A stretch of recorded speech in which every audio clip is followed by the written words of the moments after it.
जहां सुदर्शन टीवी नहीं भी जाएगा, सुदर्शन टेलीविजन के ऊपर कोर्ट का मामला है, 1-2 दिन में फैसला आएगा, और अगर कैसा भी फैसला आया तो याद रखिए सुदर्शन जी, सुरेश भाई आपको जगह जगह ले जाकर के पूरा प्रोग्राम वैसे ही लाइव करा देंगे, कोई दिक्कत की बात नहीं है।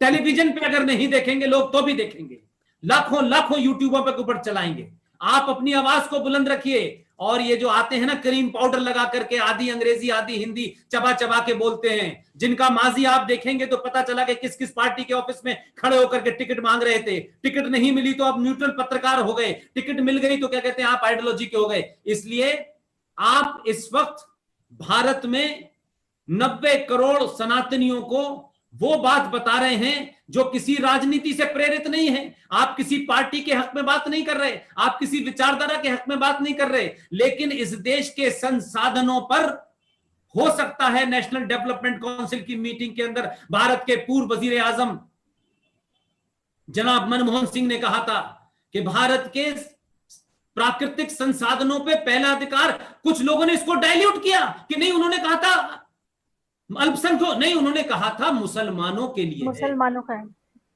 तो सवाल यह है कि जब भारत का प्रधानमंत्री इस तरीके का एक कम्युनल एक जिहादी स्टेटमेंट देता है तो वो सेकुलरिज्म होता है। लेकिन सुरेश के चौहान तथ्यों पे भारत की व्यवस्था को किस तरीके से खोखला किया गया है, तथ्यों पे बात कह रहा है। मैं जानता हूं कि सुदर्शन चैनल एक तकलीफ के दौर से गुजर रहा है, मेरी और आपकी जिम्मेदारी है। मैं तो कभी कभी सोचता हूं कि हम कैसे सोचते हैं, हमारे पास तो इतने साधन हैं। आज जिन बॉलीवुड के अंदर हमारे परिवार का एक बेटा जिसको मार दिया गया है, जिसमें माफिया भी शामिल है, अंडरवर्ल्ड भी शामिल है, हमारे पास तो ऐसा हथियार है कि हम सिर्फ उसको घर बैठे भी इस्तेमाल कर लें तो भी हम आधी लड़ाई जीत जाएंगे। इस देश में इन जिहादियों की फिल्मों को देखता कौन है? इस देश में 90 करोड़ में से 50 करोड़ लोग तय कर लें कि हमें फिल्म नहीं देखनी। देखते हैं कितने करोड़ों की फिल्में चलती हैं? हमें मालूम है कि किसी मुसलमान इलाके के अंदर तय कर करके एक इंग्लिश का टेलीविजन है जिससे मुसलमानों को बड़ी नफरत है, और एक हिंदी का चैनल है सुदर्शन जिससे बड़ी नफरत है। पूरे देश में उन्होंने जगह जगह इस चैनल को न देखने की बात कही है। अगर भारत के 5 करोड़ हिंदू, सिर्फ 5 करोड़ हिंदू ये तय कर लें आज, सिर्फ 5 करोड़, बाकी को छोड़ दें, उन्हें गाने बजाने में बिजी रहने दें, उन्हें सेकुलरिज्म में बिजी रहने दें, 5 करोड़ हिंदू ये तय कर ले कि हम महीने में जो कमाएंगे 100 रुपए महीने का हम देंगे, 5 करोड़ तय कर लें, कई सारे सुदर्शन चैनल चलने लगेंगे, कई सारी ताकतें बाहर आ जाएंगी। और अगर ये लड़ाई हारी जा रही है, अगर पैसे के कारण हारी जा रही है, अगर इस कारण हारी जा रही है कि कुछ लोग विदेशों में लेकर के उनके चैनल पे से विज्ञापन हटा देंगे और उनके चैनल को चलने में तकलीफ क्रिएट करेंगे, तो मैं समझता हूं कि इस देश के 90 करोड़ सनातनियों के मुंह के ऊपर यह तमाचा है कि चंद लोग भारत में जो आदमी सच्चाई की लड़ाई लड़ रहा है, आज से 100 साल के आगे की जनरेशन को जिंदा और मजबूत करने की लड़ाई लड़ रहा है, वो अपने लिए लड़ाई नहीं लड़ रहा। उसे राज्यसभा का टिकट नहीं चाहिए, राज्यसभा का टिकट लेने के बाद भी कुछ होता नहीं है, बल्कि बोलती बंद हो जाती है। ऐसे में 5 करोड़ हिंदू पूरी देश में तय कर लें कि हमें कुछ नहीं करना है, हम दुनिया के काम करते हैं, हजारों पैसों की टिकटें लेके जाते हैं, 100 रुपए महीना हम अपनी जगह जमा करेंगे और हम दिल्ली में किसी को भेज देंगे, आपके पास इतना पैसा हो जाएगा कि जिहादी आपके खिलाफ इंग्लैंड चले जाएं, अमूल का विज्ञापन रुकवा दें, लेकिन सुदर्शन की आवाज नहीं रुकेगी। ये मेरी और आपकी जिम्मेदारी है। ये हम सबको आज के प्रोग्राम के माध्यम से उनको ये भरोसा दिलाना है कि सिर्फ ये लफ्फाजी नहीं है, ये डायलॉग नहीं है, ये सेमिनार और वेबिनार नहीं है, इसके लिए हम सब लोगों को बात करनी होगी। अगर हमने आज से ये लड़ाई नहीं लड़ी तो माफ कीजिएगा, ये अपना जीवन का ज्यादातर हिस्सा जी चुके हैं, मैं ज्यादातर हिस्सा जी चुका हूं। अगर हमने अपने अंतिम समय को भी, आने वाली नस्लों को यह तय करना पड़ेगा कि वो बुर्खा पहनेंगी या टोपी लगाएंगी, अगर हम ये तय नहीं कर पाए तो याद रखिएगा आने वाली नस्लें भी हमें उतना ही गाली देंगी जितना हम पहले वालों को देते हैं कि उन्होंने पाप किए, घनघोर पाप किए, और आज हमारे जीवन में हमारा आधा समय उनसे लड़ने में जा रहा है। अगर एक सुरक्षित भविष्य चाहते हैं आप कि एक सनातनी अपने मन से जो करना चाहता है कर सके, वो कहां गाना गाना चाहता है कर, वो शास्त्रीय संगीत सीखना चाहता है तो सीखे। लेकिन हम जानते हैं कि संगीत में भी जिहाद है, फिल्मों में भी जिहाद है, हम जानते हैं यूनिवर्सिटी में भी जिहाद है, हम जानते हैं लिटरेचर में भी जिहाद है, इतिहास में भी जिहाद है। इस जिहाद को लड़ने के लिए जिहादी बनना पड़ेगा। मैं सिर्फ एक बार फिर पुष्पेंद्र कुमार और जितने भी मेरे साथ हैं, और मैं आज ऑन रिकॉर्ड कहना चाहता हूं, मेरी दिन में बात हो रही थी कर्नल RS सिंह साहब से। कर्नल RS सिंह साहब ने सुदर्शन चैनल के मालिक सुरेश की चौहान के लिए कहा है कि वो ये बताएं कि हम क्या कर सकते हैं, लेकिन हमारी ताकत जो भी है वो उनके साथ है। हम धरना प्रदर्शन नहीं दे सकते, लेकिन हम अलग अलग फोरम पे जाएंगे। वो सारे अंग्रेजी के बड़े चैनलों पे भी जाते हैं, हिंदी पे भी जाते हैं, और रोज यूट्यूब के ऊपर भी लेक्चर देते हैं।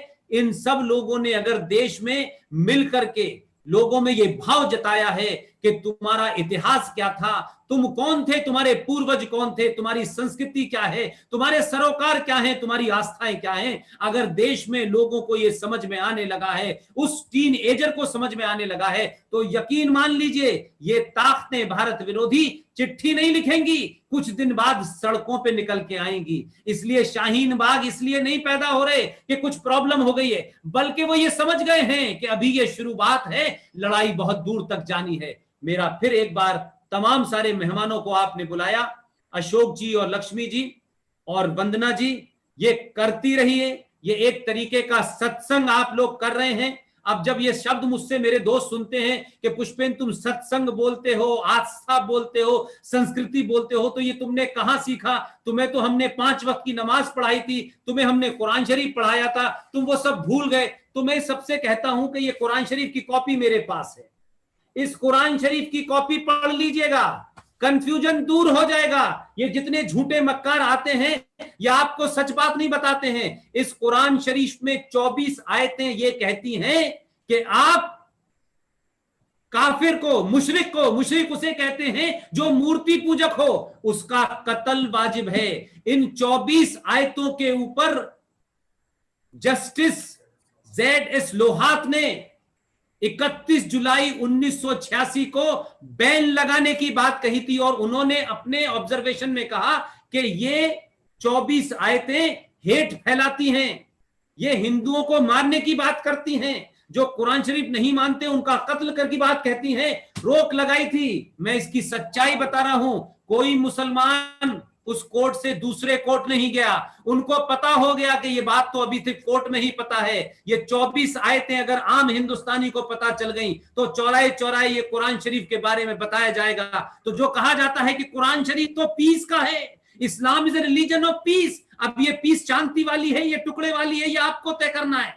तो ये छुपाया गया और किसी कोर्ट में चैलेंज नहीं किया गया। लेकिन आज जनमानस को पता चलना चाहिए। हमारे बारे में तो बहुत जानना चाहते हो, हमने तो रामायण बना करके, हमने तो महाभारत बना करके बता दिया, और हम नहीं शर्माए कि द्रौपदी का अगर चीरहरण हुआ है तो उस दृश्य को हमने छुपाया नहीं। अगर इंसान हो, अगर डरते नहीं हो, कुरान पे यकीन है, शरिया पे यकीन है, हदीस पे यकीन है और अल्लाह पे यकीन है, तो हम भी चाहते हैं कि इस देश के 90 से 100 करोड़ हिंदुओं को, जिनको कुरान के बारे में तुम कहते हो कि उन्हें पता नहीं है, उन्होंने क्या किया था, कैसे किया था, कितनी बीवियां थी, कौन बीवी ने क्या किया, फातिमा के साथ क्या हुआ, अली का मर्डर किसने किया, अबू हलाल कौन था, अबू बकर कौन था, आप भी बनाएं, ये हिम्मत तो रखें। आप किताब में कहेंगे लिखा है और बताएंगे नहीं, जो बगदादी कर रहा है वही असली कुरान है, जो मूसा कर रहा है वही असली कुरान है। ये मुनाफिक मक्कार जो टेलीविजन पे आते हैं ये सच नहीं बताते, क्योंकि आपने कुरान पढ़ा नहीं और उन्होंने आपको झूठ बताया। अब जैसे जैसे लोग कुरान पढ़ रहे हैं तो लोग पूछ रहे हैं आयशा की उम्र तो बताओ, जब तुम्हारे प्रॉफिट मोहम्मद की उम्र 54 थी तो आयशा की कितनी थी? और फातिमा बीबी के पति अली को RSS के लोगों ने, यती नरसिंहारंग ने मारा था क्या जाकर के? अली का मर्डर किसने किया? हुसैन का मर्डर किसने किया? करबला की लड़ाई किस किस के बीच में हुई? बताओ। इसलिए यह लड़ाई सुरेश के चौहान की नहीं है, यह सुदर्शन की नहीं है, यह UPSC की नहीं है। आप इसको समझें। ये सिर्फ बहाना है। हमें लार्जर जो इनका एजेंडा है वो छुप जाए, और इनके पास जो इनकी टैक्टिस है वो ये है कि आप अगर उंगली में सुई चुभ जाए तो पूरे मोहल्ले में हल्ला कर दो कि साहब 50 लोग मर्डर कर दिए गए हैं, और जब 50 लोगों का मर्डर हो जाए तो कोई पूरा देश गुलाम हो गया है। इनको इस हुनर में ये एक्सपर्ट हैं कि कैसे पब्लिक ओपिनियन को बनाया जा सकता है। इसलिए इनके पास अल्लाह मियां ने ना डेबिट कार्ड दिया ना क्रेडिट कार्ड दिया, लेकिन इन्होंने भारत में विक्टिम कार्ड जरूर ले लिया है। ये उसको जानते हैं हाउ टू प्ले, और उस तरीके से हर बड़ी छोटी सी बात को बड़ा बनाते हैं। इसलिए इस देश में 5 लाख कश्मीरी हिंदू पंडित और 2.5 लाख हिंदू कश्मीरियों का हत्या नरसंहार इस देश में चर्चा का विषय नहीं बनता, और अखलाक का विषय अमेरिका चला जाता है। मैं फिर कहता हूं, आप उनको कहते हैं, मैं कहता हूं सनातनी जिम्मेदार है, सनातनियों की चेतना जिम्मेदार है। क्यों नहीं उन्होंने सामूहिक चेतना के तहत अपनी बात को बड़े प्लेटफॉर्म पे रखा? वो एक आदमी की बात को बिहार के अंदर चुनाव का इश्यू बना देते हैं, अमेरिका का राष्ट्रपति तक पहुंच जाता है, यहां आने के बाद इंटॉलरेंस की बात होती है, दिल्ली में चर्चों पे हमला करने की बात झूठी साबित होती है। तो वो इसको प्ले करना जानते हैं और हम प्ले करना नहीं जानते, क्योंकि हमारे यहां कुछ अगड़े हैं, कुछ पिछड़े हैं, कुछ इस पार्टी के हैं, कुछ उस पार्टी के हैं, उनके लिए पार्टी कोई हो। और ट्रेजेडी देखिए कि शिवसेना आज उनकी सबसे फेवरेट पार्टी हो गई है, क्योंकि उनका एजेंडा उसके अंदर पूरा हो रहा है, और उस एजेंडे के तहत एक मक्कार नाम का नवाब मलिक मंत्री बन गया है।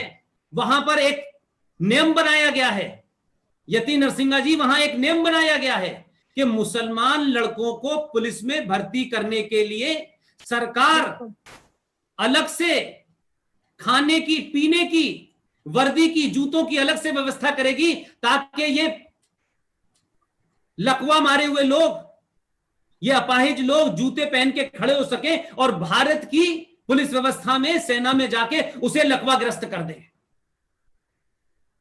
इसलिए हमारे देश में असल जगह तक आवाज न पहुंचे, इसलिए पहले ही चिल्ला चिल्ला के बंद कर दो। सुदर्शन जहर फैला रहा है, सुदर्शन ये कर रहा है, सुदर्शन से देश बट रहा है। अरे सुदर्शन नहीं था जब 1947 में देश बटा। और जो मक्कार बार बार कहते हैं कि अंग्रेजों ने बांटा, अंग्रेजों ने बांटा, इस किताब को पढ़ें। ये किताब बी.आर. अंबेडकर की लिखी हुई किताब है। किताब का नाम है पाकिस्तान और पार्टीशन ऑफ इंडिया। इस किताब में लिखा हुआ है, अंबेडकर जैसे ईमानदार आदमी को बाहर नहीं लाया गया। इसलिए अंबेडकर के बारे में कोई सवाल उठाता है तो कहता हूं किताब पढ़ो। तुमने एक महान आत्मा को दफन कर दिया। उसने कहा इस देश का विभाजन मजहब के नाम पे हुआ है और हिंदू मुस्लिम के नाम पे हुआ है, तो फिर मुसलमान भारत में क्यों रहेंगे? ये शाहीन बाग वाले नहीं बताएंगे आपको, ये अश्वनी उपाध्याय जी बताएंगे आपको।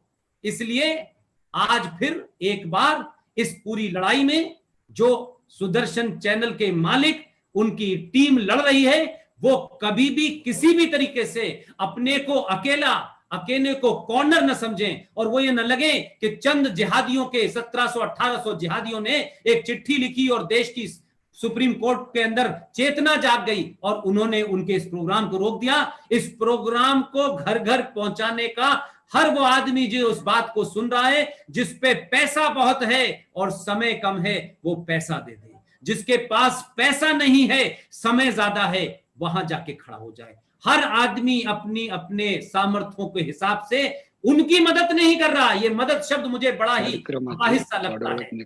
आप कहिए कि हम अपनी आने वाली जनरेशनों की मदद करने के लिए सुरेश के जो